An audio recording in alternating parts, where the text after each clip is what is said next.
لوگ جو کام کر رہے ہیں ہاسپٹل کا کام، یہ بہت بڑی عظیم خدمت ہے انسانوں کی، لیکن ہماری نیت خدمت کی ہوگی، اس کے نتیجے میں اللہ ہمیں روزی دیں گے، روزی کا ذریعہ ہے، لیکن ہماری نیت خدمت کی ہو اور اس کے ذریعے اللہ جو روزی دیں گے اس سے ہم انشاءاللہ اپنا گزارا کریں گے، حلال پاکیزہ کمائی حاصل کر کے، تو اس نیت سے کریں گے تو ہماری روزی بھی ہوگی اور عبادت بھی ہوگی۔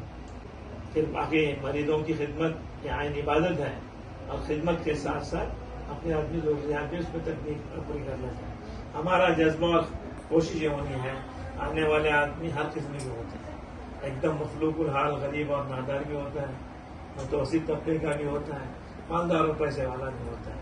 تو اگر ایسے شخص جن کے پاس علاج معالجے کے لیے پیسے نہیں، دوا کے لیے پیسے نہیں، آج کے اس دور میں بھی اللہ کا فضل ہے، میں ایسے ڈاکٹروں کو دیکھا، بعض دفعہ تو ڈاکٹر وہ ہوتے ہیں جن کی فیس بہت معمولی ہے، ہیڈ آف دی ڈپارٹمنٹ ہے چلڈرن کے، اور فیس ان کی 25 یا 50 روپے، 400 سے 4 سال پہلے کی بات کریں، 25 روپے یا 50 روپے، اور پھر کبھی ان کے لیے دوا کا پیسہ نہیں ہوتا تو سیمپل کے لیے جو دوائیں تھیں وہ دیتے تھے، بلکہ بعض ڈاکٹروں کو ایسے بھی دیکھا جو اپنے جیب سے پیسہ دوائیں۔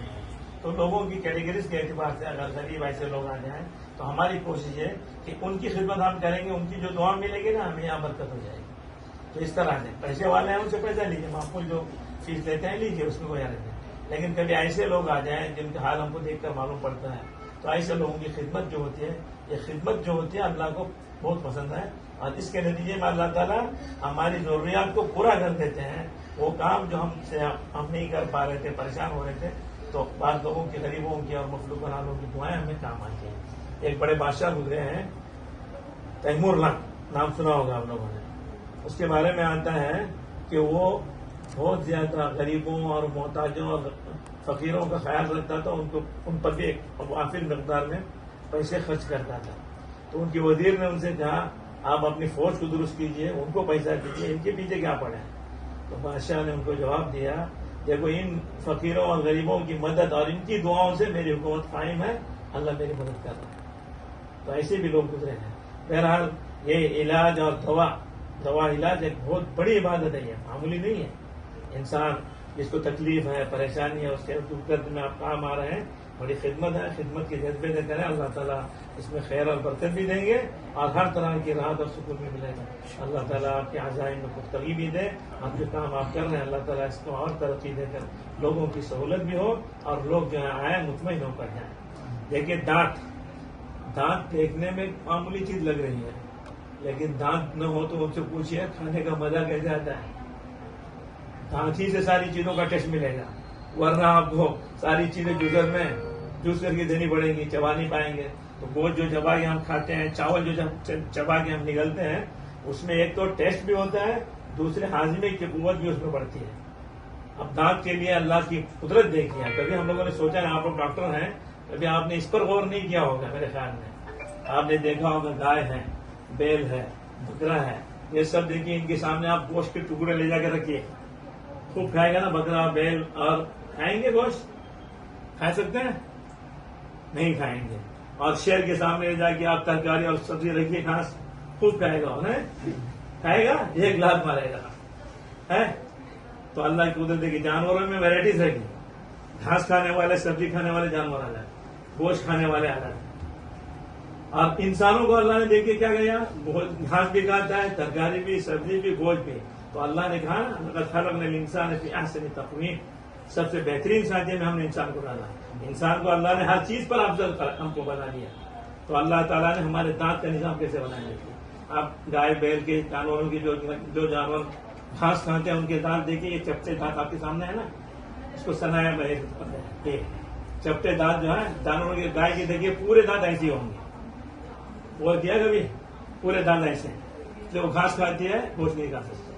شیر کو اور بلی کو اور دیوجی صاحب کو دیکھیے، ان کے دانت کیسے ہیں؟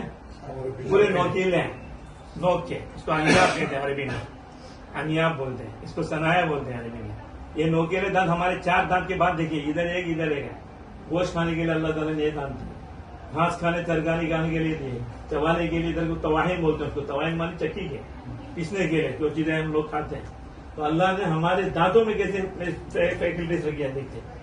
تو اس طرح یہ چیزیں غور کریں تو آدمی ایمان لائے اللہ کی قدرت کو دیکھ کر۔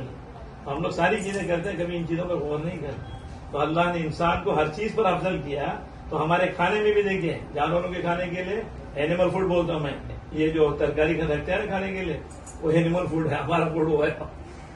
تو جانوروں کے لیے سپریٹ کیا، کسی کے لیے گوشت، کسی کے لیے ترکاری اور سبزی، لیکن اللہ نے انسان کے لیے دونوں چیزیں کھانے کے لیے دانت میں ہمارا سسٹم رکھا۔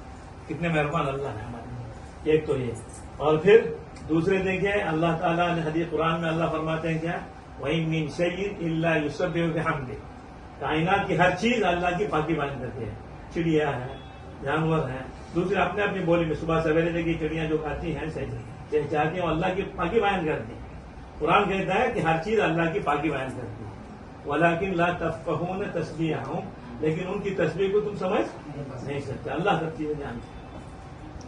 اور دیکھیے جانوروں میں آپ دیکھیے بعض جانور وہ ہیں جو ہمیشہ رکوع کی حالت میں، دیکھا ہے گائے بیل وہ سیدھے کھڑے ہو سکتے ہیں کیا، رکوع کی حالت میں، شیر ہیں، 4 پاؤں والے جانور، اور بعض جانور وہ ہیں ہاں جو سجدے ہی میں ہے، مینڈک کو دیکھیے اور جو درندے جسے کہتے ہیں وہ سب سجدے کی حالت میں، اور درختوں کو دیکھیے اللہ کی مخلوق وہ کھڑے اللہ کی بھائی، وہ کیسے ہیں، درخت کیسے ہیں، قیام کی حالت میں ہے۔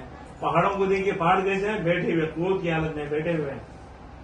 تو پہاڑ بیٹھ کر اللہ کی پاکی بیان کر رہے ہیں، جانور رکوع کی حالت میں اللہ کی پاکی بیان کر رہے ہیں، اور درخت قیام کی حالت میں پاکی بیان کر رہے ہیں، اور درندے اور چھوٹے چھوٹے جانور ہیں سجدے کی حالت میں کر رہے ہیں۔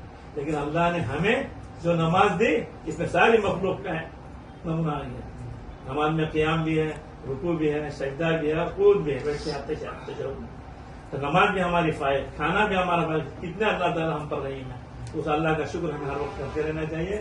اللہ تعالیٰ ہمیں صحیح صحت نصیب فرمائے، اور جو خدمت خلق ہو رہی ہے اللہ تعالیٰ اس میں ترقی دے، اور خدمت خلق کے جذبے میں اور زیادہ ترقی نصیب فرمائے، اور یہاں آنے والے کو سب کو اطمینان ہو۔ اللہ تعالیٰ ہم سب کو دین کو اور ایمان پر سلامت رکھے، اپنے ہم سب کا خاتمہ ایمان پر۔ چلو الحمد للہ رب العالمین، اللهم لك الحمد ولك الشكر، اللهم صل على محمد وعلى ال محمد وبارك وسلم۔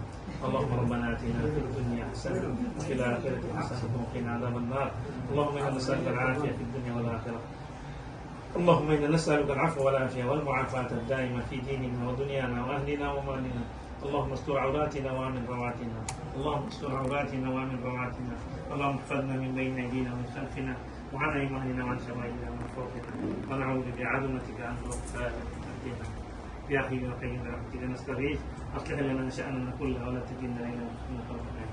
اے اللہ، اے رحمان، اے رحیم، اے کریم، یا اللہ تو نے ہمیں بے شمار نعمتیں دی جس کا ہم احسان نہیں کر سکتے، جس کو ہم گن نہیں سکتے یا اللہ، لیکن تیری ساری نعمتوں کے استعمال کے باوجود تیرے ہم ناشکر ہیں۔ یا اللہ ہماری اس بڑی کوتاہی کو تو معاف فرما، تیری نعمتوں پر شکر ادا کرنے والا بنا۔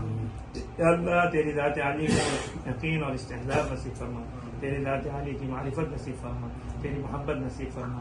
یا اللہ اے تیرے بندے مخلوق کی خدمت کے لیے یا اللہ ہسپتال اور الگ سے ہو رہی ہے، یا اللہ مخلوق کی خدمت کے جذبے سے کر رہے ہیں، یا اللہ اس میں ترقی نصیب فرما، ہر طرح کی آفتوں بلاؤں مصیبتوں سے حفاظت فرما، یہاں آنے والوں کو چین اور سکون اور راحت نصیب فرما، یاد فرما۔ یا اللہ شفا تیرے ہاتھ میں ہے، ڈاکٹر دوا اور علاج کے لیے تشخیص کر سکتا ہے لیکن تیرے بغیر کوئی کام نہیں ہو سکتا۔ یا اللہ تو ان کے ہاتھوں میں، اللہ ان کے ذریعے تو شفا نصیب فرما، ان کو ذریعہ بنا شفا کے لیے، یا اللہ آسانی نصیب فرما۔ جتنے مریض آئیں یا اللہ سب کو صحت کامل عاجل نصیب فرما۔ اللہ جتنے مسلمان بیمار ہیں ان سب کی بیماریوں کو اللہ کو دور فرما، ان سب کو عافیت والی زندگی نصیب فرما، جو پریشان حال ہیں ان کی پریشانیوں کو دور فرما، جو مقروض ہیں ان کے قرضوں کا ادا فرما، جو غیر مددگار ہیں اللہ ان کی مدد و نصرت فرما۔ یا اللہ جو بے اولاد ہیں ان کو نیک اور صالح اولاد نصیب فرما، جن کو تو نے اولاد دی ہے اولاد کو والدین کے لیے اطاعت کرنے والا فرمانبردار اور اطاعت شعار فرما۔ یا اللہ ان کی صحیح تربیت کرنے کے لیے والدین کو توفیق نصیب فرما۔ یا اللہ یہاں پر اس ہاسپٹل کی تو حفاظت فرما، اسی طرح مسلمانوں کی تمام چیزوں کی اوپر نیچے سے دائیں بائیں سے حفاظت فرما، نیچے سے حفاظت فرما، حاسدین کی حسد سے، برا چاہنے والوں کی برائی سے، یا اللہ نظر بد والوں کی نظر بد سے حفاظت فرما۔ ہر خیر تو ہمارے لیے بری بد کے لیے نصیب فرما، ہر شر سے ہمارے امت کی حفاظت فرما۔ یا اللہ جو خیر نبی اکرم صلی اللہ علیہ وسلم نے طلب کیا سارے خیر کو ہمارے لیے اور پوری امت کے لیے مقدر فرما۔ ان شرور اور آفات اور مصائب سے پانا چاہیے ان سے ہمارے پوری امت کی حفاظت فرما، جو مانگا وہ بھی نصیب فرما، جو مانگے کہہ گیا وہ بھی عطا فرما۔ ہماری دعاؤں کو فجر سے قبول فرما. ربنا آتنا في الدنيا حسنة وفي الآخرة حسنة وقنا عذاب النار. ربنا تقبل منا إنك أنت السميع العليم وتب علينا إنك أنت التواب الرحيم.